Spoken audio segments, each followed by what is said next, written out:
First problem natin is all about percentage. What is 35% of 240? And guys, what is the 35% of 240? Comment your answer. Dapat mabilis lang to ha. Mabilis ang ating comments ngayon. Kailangan mabilis mag-process ang ating utak ha. Okay. Let's have the answers na. Ngayon guys, kapag ito yung problem natin, ano to? Basically, what you need to do here is you need to multiply 240 by the 35%. Yung 35% natin, tandaan na ganito maging information yan. Ulitin ko para masundan nyo. Manual muna tayo, tapos let's do the chop-chop method later on. So ito kasing 35% natin yan, convert mo na yun bilang decimal. 0.35, yung off natin, that is multiplication, and then 240. Pero syempre, pag ganito yung formation nyo, this will be difficult. So ang gawin nyo, tandaan na, kasi susulat ko pa yan. So time consuming yan. So gawin nyo dyan, yung 240, vertical na agad. So gawin yung times 0.35. So manual tayo ha. 5 times 0 is 0. 5 times 4 is 20. That is 0. Carry 2. 5 times 2 is 10 plus 2. That would be 12. Ngayon meron pa tayo. 3 times 0 is 0. 3 times 4 is 12. Then carry 1. 3 times 2 is 6 plus 1, which is 7. So after multiplying, next naman natin, mag-add tayo. So add natin to. 0, 0, 2 plus 2 is 4, and then 1 plus 7 is 8. Pero hindi siya 84,000. Tandaan, meron tayong isa, dalawang decimal places. So dito yan. So the correct answer is letter C, which is 84. So clear ba tayo doon? Guys? So pag chop-chop method naman, so pwede natin gawin dito chop-chop method, lalagay natin dito chop-chop method.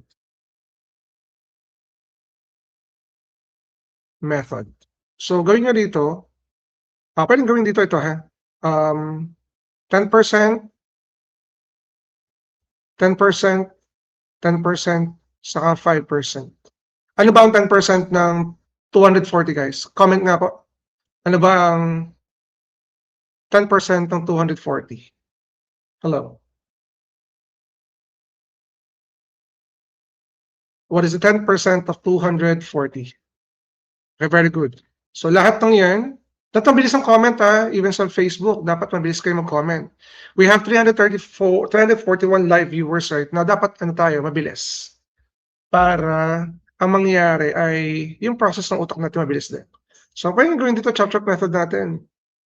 This would be around 24, 24, 24, diba? Tama? And then ano ba yung 5% ng 240? So isipin nyo, yung 5% ay kalahati ng 10%. Meaning, yung 5% natin is kalahati ng, okay, very good.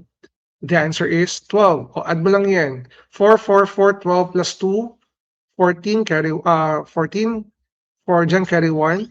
So this is 84. Still, we've got the the same answer. So for this, madali lang naman to itong problem na to. So for this, ang gawin mo, Maria bought a bag for 1,200 and sold it at a 20% profit. What was the selling price? So tandaan, yung profit natin, that is the additional cost para sa mga businesses. So originally, meron tayong 100% na parang cost na pagbili. Plus, sabi niya, nag-add daw ng 20%. So, ibig sabihin, para makuha natin yung selling price natin, puro niyo yung 1,2. Yung 1,2 natin, is multiply natin kay 120%. O, focus muna tayo. Ano ba ang 100%, guys? Di ba ang 100% ay 1,2?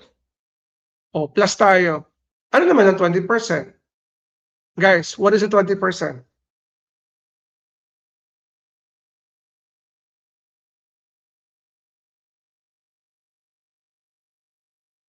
Guys, what is the 20%? 240.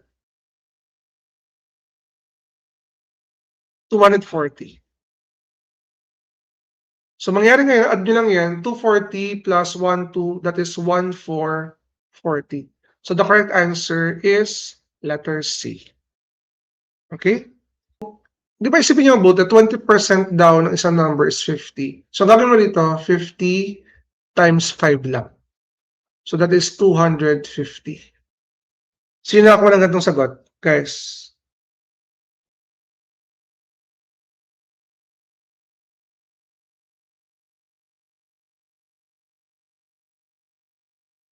Okay, guys. Sino nakuha nito? Sino alam gawin to?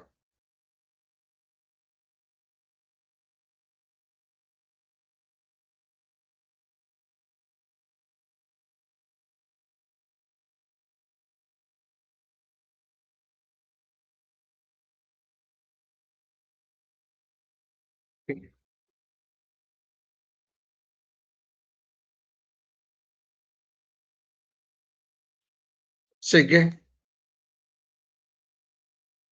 Okay. So guys, yun na yung last question natin. Tingnan natin ha. Meron ba mag-enroll ngayon before ako mag-end? Guys, meron pa tayo 3 slots na natitira. Hello. We still have 3 slots more para dito. Ba't po times 50? Kasi po yung 50, inisip natin, bakit 5? Kasi, ano lang siya, 20% lang daw. So, kailangan natin hanapin yung 100%.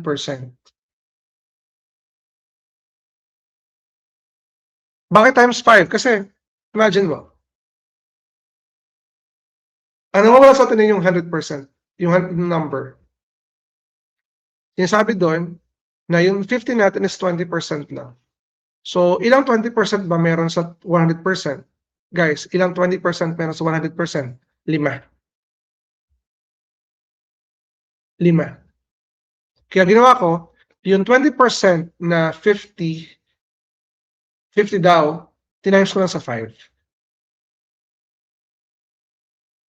Sabi, ganyan-ganyan mga questions sa prof exam.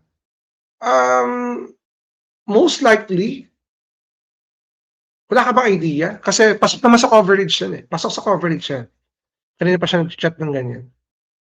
Hindi ko sinasabi identical, pero pasok yan sa coverage. Yun yung pinakamagandang sagot doon. Okay guys, meron ba mag-enroll or mag-hahabol?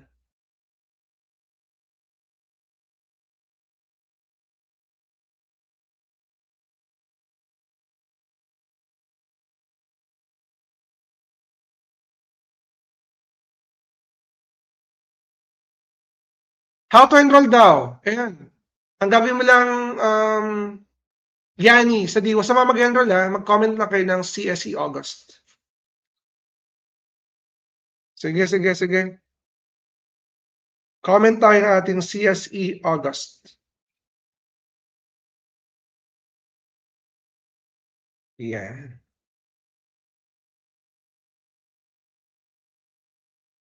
Ayan. Na ako ay nagbabasa ng mga chats. That will be the last one, guys. Last na yan. Maganda lang tayo mga inquiries sa mga nag-enroll ngayon. Hindi natin mabuti. Yan, Yani. Pakicheck yung iyong chat, Yani. Para ma-enroll ka na namin.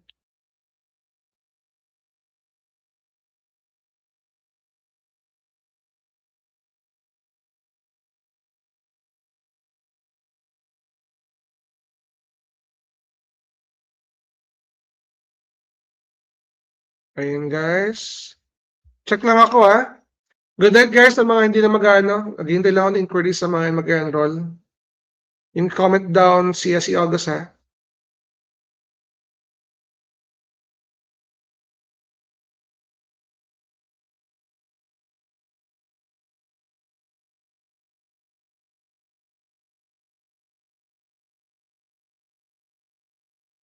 Every night po ba yung review? What do you mean po sa mismong review? Hindi po may schedule lang tayo kasi karamihan ng viewers namin or ng enrollees namin ay working. So ginawa namin, tingnan natin kung meron tayong live bukas kasi dumarating ako sa bahay around 8 PM. Alright guys, sa mga mag-enroll, mag-comment lang kayo sa CSE August. Discounted na yan guys.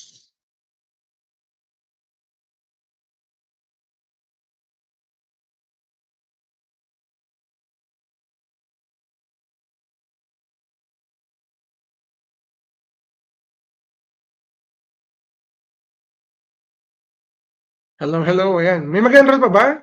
Sige. Kung wala na, meron ba? Ayun, si Samboa Marvin. Samboa Marvin, check mo yung message mo. For sure, may message ka nila admin. Check mo na, Samboa Marvin. Ayan, kita ko na. Sabi ni Felix. Ay, nagbayad na si Felix. Enroll na si Felix. Okay, walang laman Gcash ko. Sige po. Bukas.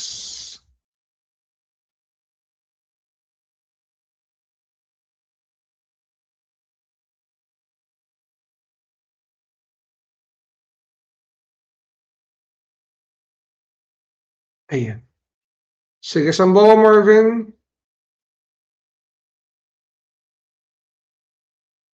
Sige.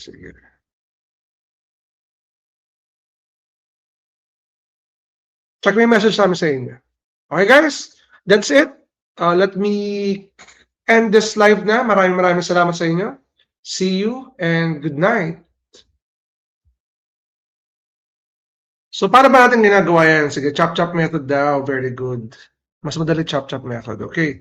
So, again, paano ba ginagawa yung chop-chop method ni Teacher Gon? Itong gagawin natin. So, for this problem, kunin natin yung anong kunin natin? Guys, yung 10% tapos 5%. Mas madali chop-chop method dito Ano ba ang 10%? Answer my question. What is the 10% of 360? Guys. 36, very good. The 10% is 36. What about the 5% of 360? Guys. Bismar. Okay. Hello. Okay, very good. 18. Sir, bakit po 18? Kasi that is half of the 10%. And the 10% is... So the answer is 18. Kasi nga, kalahati ng 10% ay 5%. Ibig sabihin, to get the 5%, divide mo lang yung 36 by 2. So the answer is 36 divided by 2, 18. Ang sagot natin. So add lang natin to. This is 54. Tama? So the correct answer is letter C. Sir, mag-live ka po ba everyday? Hindi. Kasi meron kaming review session na bayad ng mga enrollees namin. So hindi kami lagi nakakapag-live. Ngayon lang, short nga lang tong live natin kasi gusto ko lang mag-drop ng sale ngayong araw na to. Anong grade po ito? Pwede to sa grade 7. Pwede to sa grade 7. Sabi nito na Franklin, Frank yan.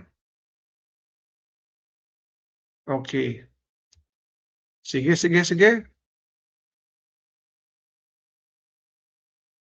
Wait lang Ano daw tayo? Suspended daw tayo. Wait lang.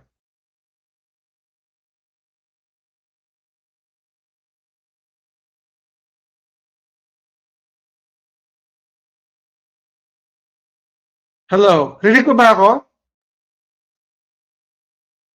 Guys, narinig pa ba ako? Hello? Ayan, rinig pa, yes. Pa-comment nga po ang number 1 kung naintindihan yung item number 1. Comment ang number 1. Hindi enzymada, hindi everyday. Depende sa kagustuhan ko. Pero yung mismong may mga bayad yung mga nag-enroll sa amin, hindi rin everyday kasi may schedule lang talaga. Comment number 1 guys kung naintindihan yung ating Marinig naman. Okay. Very good. Thank you. Pakishare natin live Kasi, okay, yung ating 20 slots guys, bawas na to. Yung ating 20 slots ay, ilan na lang? 17 na lang. May 3 nang nag-enroll. 17 slots na lang ang natitira sa ating promo. Again guys from 599 ay from 2,000, 599 lang babayaran niyo. Okay?